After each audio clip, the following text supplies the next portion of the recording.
حضور اقدس ساری امت مسلمہ جو ہے وہ ایک طریقے سے نماز کیوں نہیں پڑھتی؟ اختلاف کیوں ہے ہمارا؟ حضور ایک میں مثال دے دوں، جی حضور، مثال میں یہاں رکھوں، یہاں رکھوں، یہاں رکھوں، کیوں ایسا میں کر رہا ہوں؟ سنت ہی یہ سب ہے یا میں اپنی طرف سے کر رہا ہوں؟ بسم اللہ الرحمن الرحیم۔ قبلہ اس بارے میں اگر ہم غور کرتے ہیں اور کتب کا مطالعہ کرتے ہیں تو یہ چیز ہمارے سامنے آتی ہے کہ ابتداً بعض چیزیں ایسی تھیں جو ابتداً جائز رکھی گئیں، لیکن بعد میں تدریجاً ان میں تبدیلی آتی گئی۔ آپ معراج کے بعد تبدیلی کون سی آئی اور کس وقت آئی سوائے قبلے کے؟ میں عرض کروں قبلہ دیکھیں آپ کہ دین اسلام تدریجی دین ہے۔ نہیں میں یہ ایسے نہیں کر رہا، میں چاہتا ہوں کہ آپ مجھے پن پوائنٹ، اگر آپ مجھے کہیں گے مکے کی نمازوں کا، تو اس وقت تو نماز آپ پہ آئی نہیں تھی نا، اس انداز کے اوپر تو نہیں بات ہو سکتی، وہاں تو کعبے میں بت پڑے ہوئے تھے، یہ بحث نہیں ہے۔ حضور میرا سوال یہ ہے کہ کیا اتنی زیادہ دفعہ کی ہوئی سنت رسول پاک صلی اللہ علیہ وسلم اس پہ بھی ہمارے علماء کرام یا امت جو ہے اس میں اختلاف ہے؟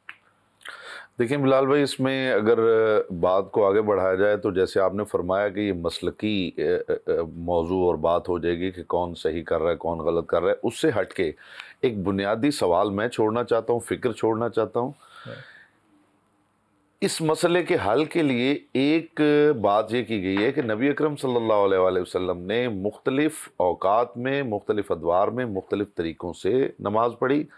اس وجہ سے جس نے جیسے دیکھا اس نے آگے پروپیگیٹ کیا، اور آج جو ہے وہ مختلف طریقے میرا رائے قائم نہیں کر سکتے۔ جی نہیں کر سکتے۔ میں یہ کہنا چاہتا ہوں کہ رسول اکرم صلی اللہ علیہ وآلہ وسلم نے اپنی حیات طیبہ میں جس انداز سے بھی نماز پڑھی ہو یا جو کچھ بھی کیا ہو، اگر وہ فائنلی ایک طریقہ کار امت کو نہیں بتا گئے تو اس کا مطلب یہ ہوا کہ کنفیوژن جو ہے۔ کیا آپ اس بات کو متفق ہوں گے کہ جو صحابہ اکرام یا تابعین یا تبع تابعین قریب ترین ہے رسول پاک صلی اللہ علیہ وسلم کے، ان کا انداز رسول پاک کے قریب ترین ہونا چاہیے؟ جی بالکل، آف کورس۔ امام مالک کی طرح آپ نماز کیوں نہیں پڑھتے تھے؟ جی بالکل۔ دیکھیں میں تو اپنی بات کرتا ہوں کہ میں کس پہ مطمئن ہوں۔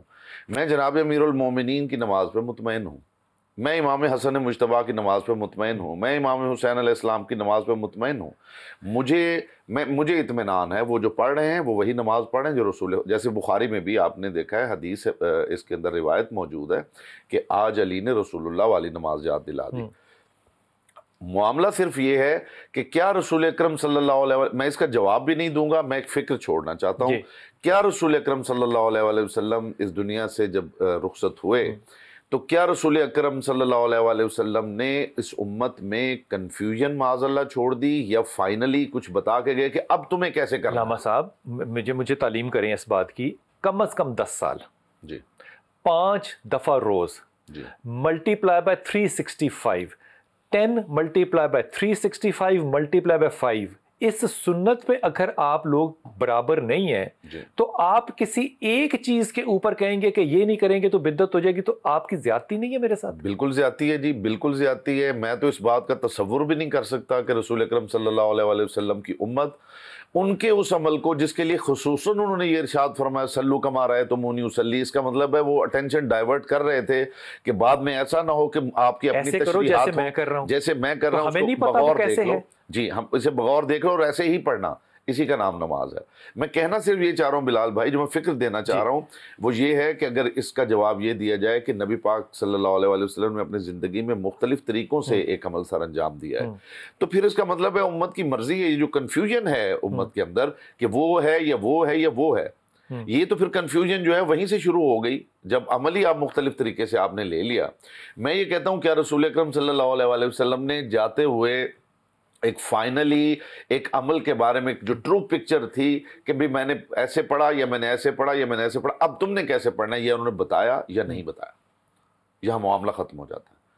اگر تو انہوں نے نہیں بتایا یا نہیں تو اس کا مطلب کنفیوژن ہے، جیسا بتایا کہ نہیں بتایا۔ جی میں عرض کر رہا ہوں کہ بولا میں نے پہلے بھی عرض کیا کہ نبی کریم صلی اللہ علیہ وسلم نے قطع نظر اس کے کہ کسی کا کس مسلک کے ساتھ تعلق ہے، لیکن اگر آپ نام نہ بھی لیں، لیکن چونکہ بات کی وضاحت کر دیں میں نماز کے حوالے سے، چونکہ ہمیں نبی کریم صلی اللہ علیہ وسلم کی نماز کے حوالے سے دونوں طرح کی روایات ملتی ہیں، اور دونوں طرح کی روایات جو ہیں وہ احادیث کتب کے اندر باقاعدہ ابواب کے اندر موجود ہیں کہ نبی کریم علیہ السلام نے رفع یدین کے ساتھ نماز پڑھی ہے، اور پھر نبی کریم علیہ السلام نے بعد میں رفع یدین کے بغیر بھی نماز پڑھی ہے۔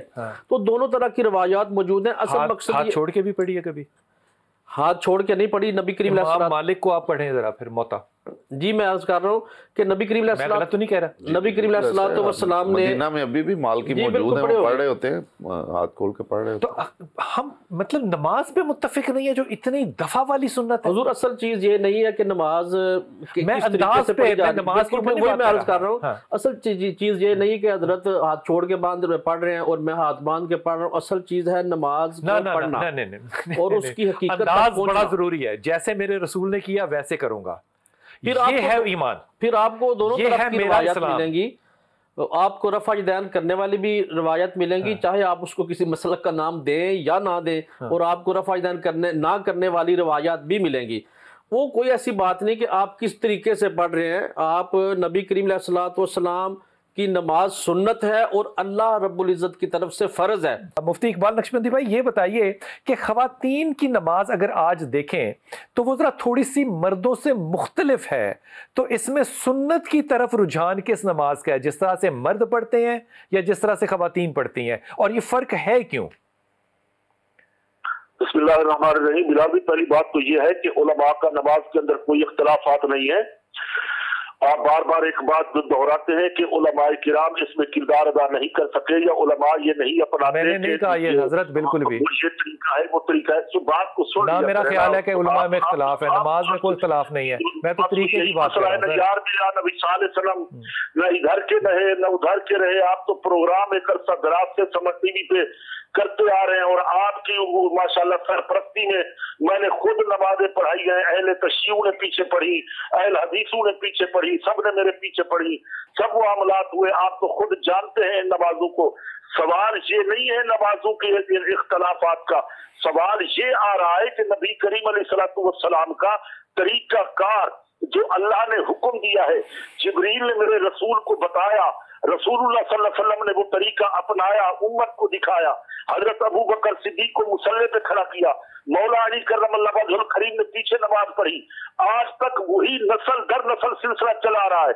اللہ نہ کرے اگر یہ طریقہ فوت ہو جاتا نماز کے طریقے کا جس کا ذکر میں اور آپ کر رہے ہیں، تو پھر امت یہ جو نبی کی تبلیغ تھی، اسلام کا پہنچانا، نبوت کا کام کرنا، معاذ اللہ یہ سارا بیکار چلا جاتا۔